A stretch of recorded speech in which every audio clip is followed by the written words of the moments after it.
Watch this.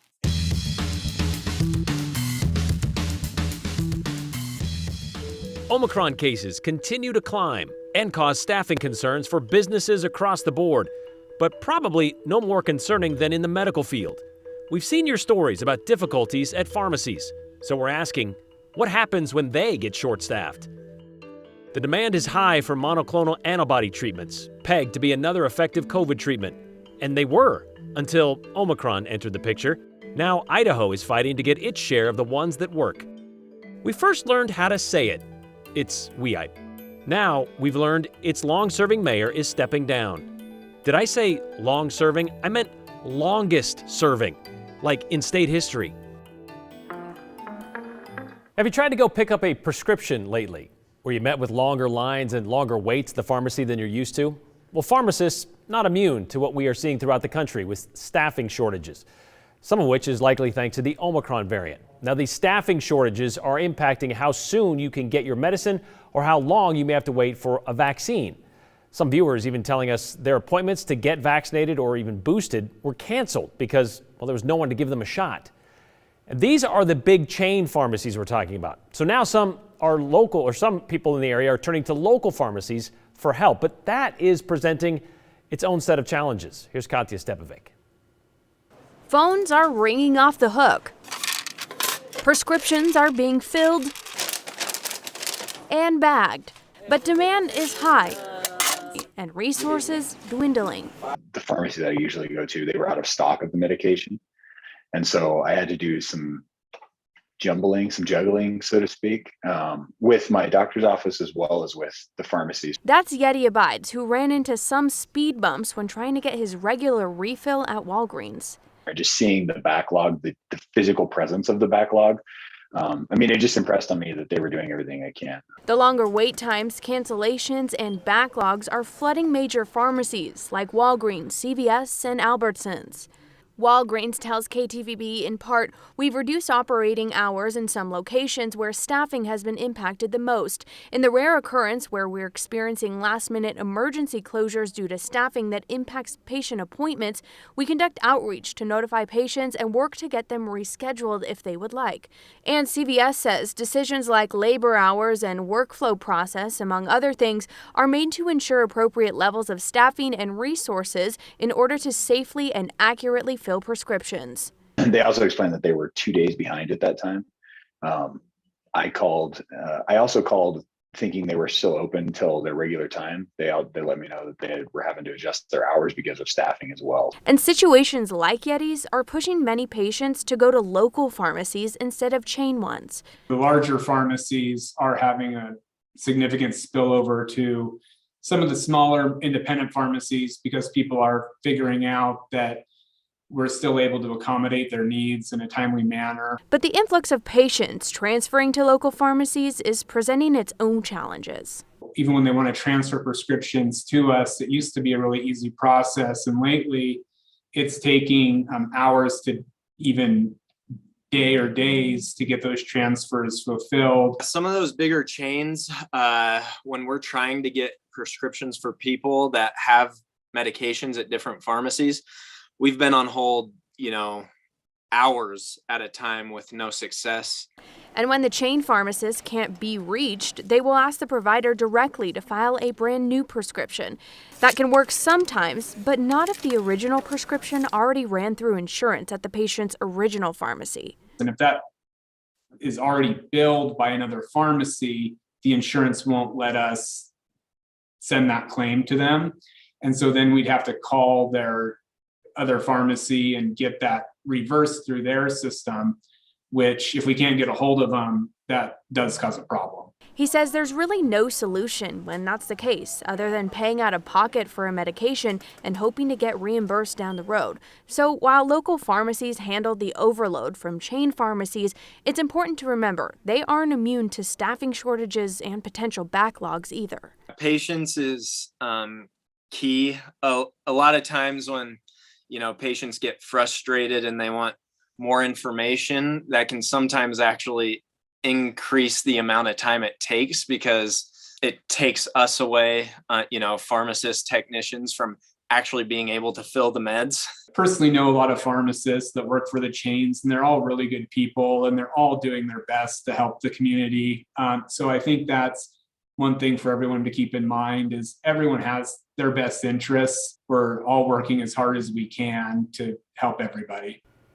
And that is definitely the case. And Brian, while these local pharmacies aren't necessarily feeling the pinch from staff shortages right now, they are from recent increased demand from these chain pharmacies. And the bottom line is try not to wait. If you can, not wait until you're down to your last couple of pills. Try to get those prescriptions refills back in early if you can, I'm sure. That is the key. All right, thank you very much, Katya. All right, staying on that staffing beat, what are our schools looking like now that most kids are back to school after the winter break? West Ada, Nampa, they've been back for a little more than a week now. Boise, they went back yesterday. So with everyone pretty much back together in close quarters, what is the situation for teachers and staff? Are districts seeing more people calling out sick? In the Boise School District yesterday, for example, 295 teachers and staff were out. That's about a 6.6% of their staff gone. They were able to get substitutes for 53% of those classes, which means other teachers and staff had to cover the rest. But spokesman Dan Haller says 295 absences, not a record for them, not even close, as a matter of fact. Back in September and October of last year, during the peak Delta surge, they had between 400 and 500 staff members out on some days. He also says not all absences are due to illnesses. Maybe they took the day off or maybe they did have COVID. They just didn't clarify. In the Nampa School District, 99 staff requested substitutes.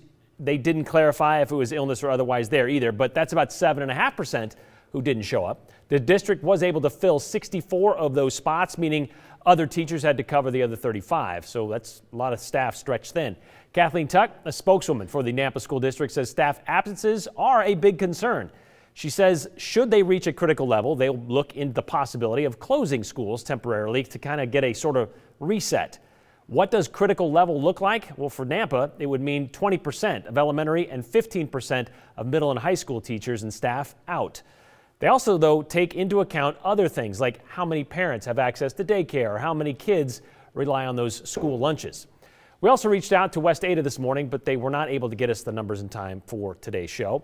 All of these districts do have case counts posted on their websites when it comes to COVID.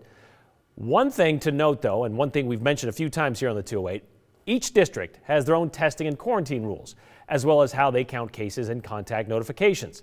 Bottom line, there is no set standard in how schools are handling COVID infections so far, or this far into the pandemic. For example, let's look at how things are going in another school district. One school that has decided to shut its doors because of spread between teachers and staff, Sage International School in Boise. This afternoon, their executive director sent out this email to parents saying they are experiencing staffing shortages because of COVID and that they will close Wednesday and Thursday of this week.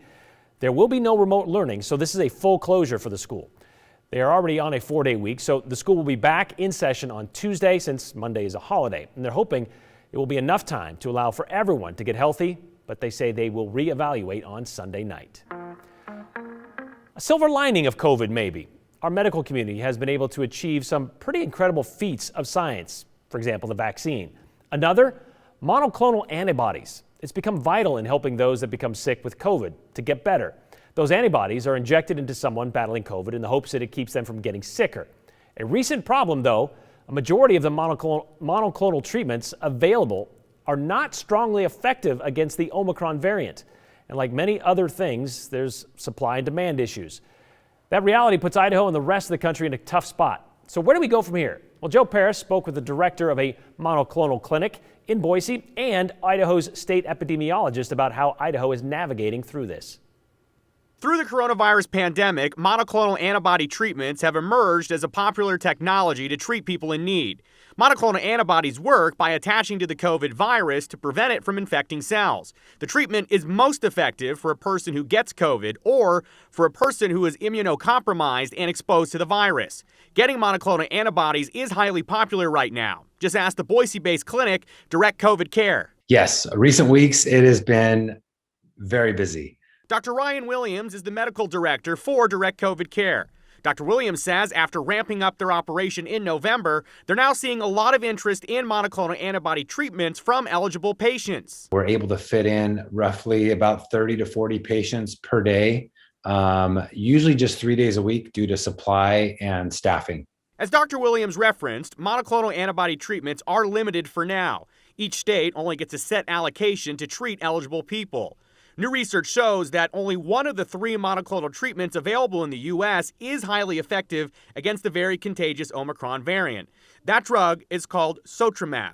Now, 2 weeks ago, it appeared that Idaho would only be able to order Sotramab going forward, cutting down on the supply available to treat people. The reason being that the other 2 drugs available simply weren't as effective at this point.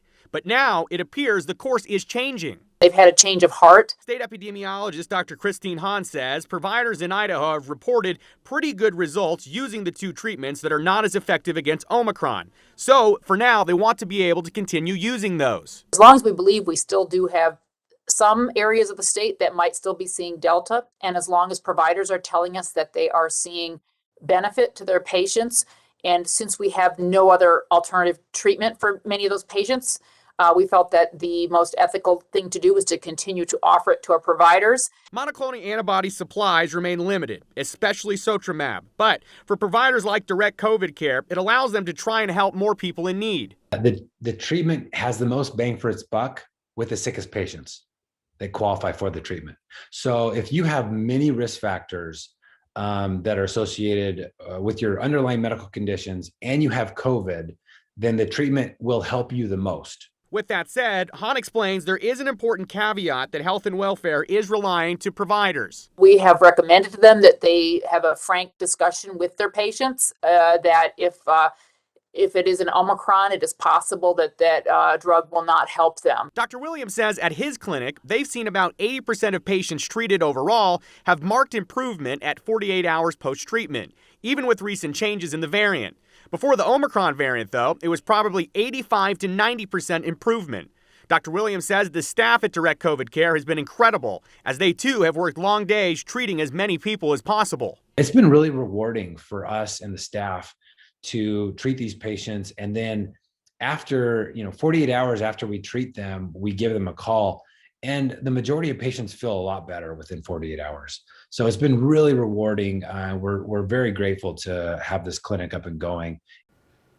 So great. That's the good news. But as you said in your story there, Joe, they only are able to serve about 30 to 40 patients a day. Hospitals around the Boise area, like St. Alphonsus, sometimes get 20 to 30 new patients admitted to the hospital every day. So it doesn't quite add up. Supply is an issue. But with those extra 2 or those other 2 that maybe aren't as effective, how long are they going to be around and available? It really depends on how the Omicron variant works over the next several weeks and months, because right now we do know those 2 drugs that are not Sotramab, they are effective against Delta and that Alpha strain of COVID. So the question here becomes, at what point does Omicron become the main strain by so much that we really don't see that much Delta anymore? And Brian, at that point, that's when we would probably see those other 2 drugs really phased out, because they really aren't as effective against Omicron, I should say. But as long as Delta variant really is sticking around, as you heard Dr. Hahn allude to, if there's pockets in Idaho with Delta, they're really hoping to still have access to those drugs. All right, so yeah, at least to give people some options. All right, thank you very much, Joe.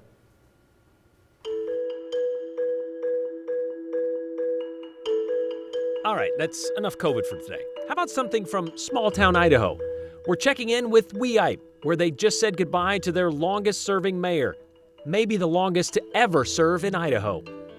We're always looking for more Idaho stories to share with you, so if you have an idea, tell us about it. We've made it really easy. All you have to do is send us a text, 208-321-5614. Don't have any ideas? That's okay too. Feel free to send in your comments and questions about the show. Just make sure you include your name and the hashtag #the208. And as always, stick around because we could share yours at the end of the show.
Well, somebody's got to do it. That's what Mayor Norm Stedman told the Lewiston Tribune in 2017 before he went on to win his 12th election to lead the city of Weippe, Idaho. And for 5 decades, he was the only somebody to do it. Norm's leadership actually began in 1968 when he was appointed mayor after his brother moved 25 miles away. Well, yesterday was Norm's last day as Weippe's mayor after serving 53 years, the longest serving mayor in Idaho history. Everybody needs to give Norm a standing ovation and a big. The small city of Weippe gave a big thank you to Mayor Norm Stedman Monday night. You know, it is the end of an era. For 5 decades, Stedman was the steady man for this Idaho town, so there were lots of stories to share. And in the early years, it was kind of wild and woolly at some of the council meetings because we had the 70s when it was the big unrest and people brought guns to the council meeting and, you know, pounded on the table instead. And Norm kept his cool through the whole thing. And Norm first took office in 1968, taking over for his brother who moved away. In 1972, his name was on the ballot for the first time, and it stayed there through 2021, becoming Idaho's longest-serving mayor ever along the way, according to a governor's proclamation given to Norm in 2017. In those 53 years, Norm did just about everything around town, including help to bring in the city's first sewer system.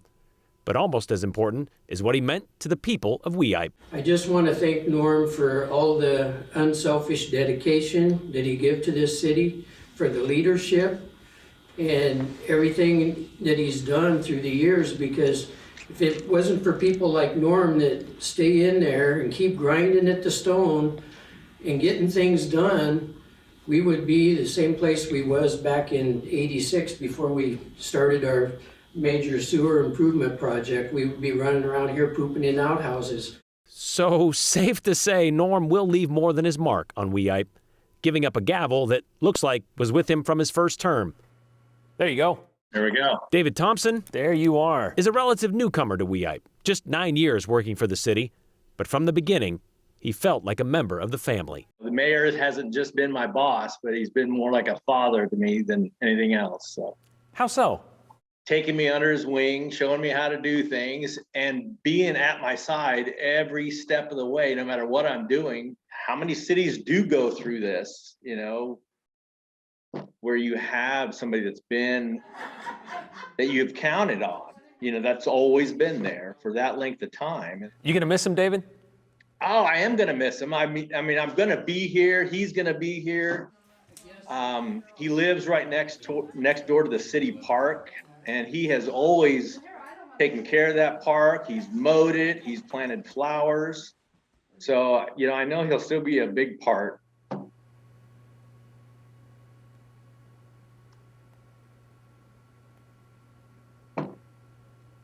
Yeah, he's been like a father figure, as you said.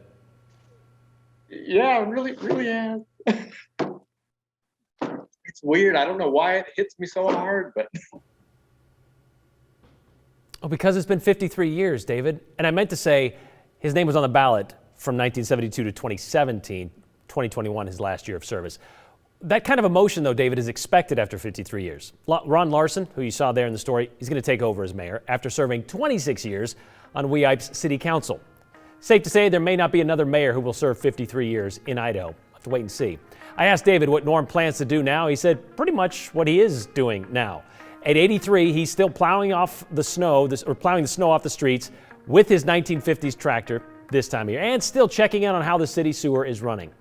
We would have asked Norm himself, but unfortunately, David tells us Norm doesn't communicate very well these days, likely the result of a fall he took about 5 years ago while clearing snow off the roof of City Hall. Norm Stedman, always the city servant.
All right, before we get to your comments, we want to remind you that you can connect with us here on the 208 through all of these means here on your screen: Facebook, Instagram, Twitter, and email.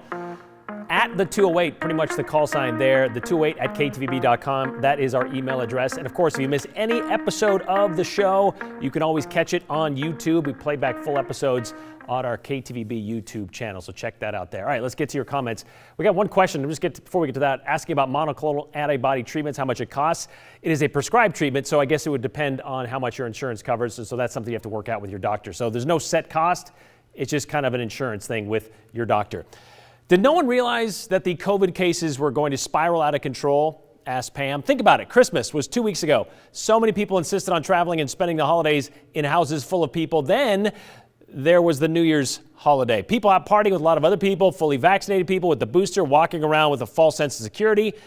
Vaccinated people are spreading the virus as fast as the unvaccinated. And yes, Pam, people knew this. In fact, the doctor, Dr. Megan McInerney, that we spoke with yesterday at St. Alphonsus, she sent out an email before the holidays to her staff saying, please be prepared to fill shifts because another wave is coming. We're seeing it all over the country, all over the world, and we're usually a couple weeks behind that, so it will be here in Idaho before you know it. And she's even filling up some extra positions there on her staff. You can change this for me quickly, Danny. One more time, that'd be awesome. The next message that we got, that we sometimes like to, give ourselves some kudos because a lot of people have been giving us some kudos. So I'd like to share this one with you because Chuck says, I just want to thank you for the stories and a place to share your audience's perspective. Not sure what I would have done without the 208. Well, thank you very much, Chuck, for saying so. That makes us happy. That's why we do this, because we wanted to give people an outlet, a place to share perspectives, and of course, a place to share those stories from all over the state of Idaho. That's why we call it the 208. We'll see you back here tomorrow.